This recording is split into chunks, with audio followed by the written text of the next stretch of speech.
എല്ലാവരും ഉണരുന്നതിന് മുന്നേ നമ്മുടെ ഉമ്മ എഴുന്നേക്കും. സുബിക്ക് വിളിക്കുന്ന ആദ്യ ജോലി അവളുടേതാണ്. എല്ലാവർക്കുള്ള ഭക്ഷണം തയ്യാറാക്കാൻ കിച്ചണിൽ അവൾ ഓടിക്കൊണ്ടിരിക്കും.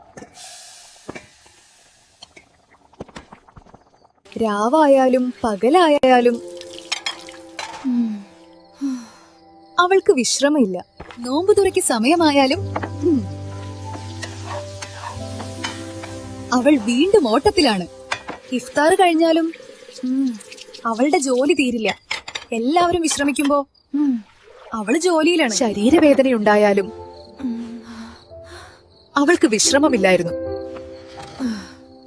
വേദന സഹിക്കാനാവാത്ത സമയത്തും വീട്ടുകാരുടെ കാര്യം മാത്രമാണ് അവളുടെ ചിന്ത.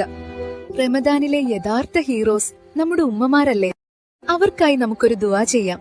യാ അല്ലാഹ്, നമ്മുടെ ഉമ്മമാരുടെ ത്യാഗങ്ങൾ നീ സ്വീകരിക്കണമേ. അവർക്ക് ആരോഗ്യവും സന്തോഷവും ജന്നത്തും നൽകണമേ. ആമീൻ.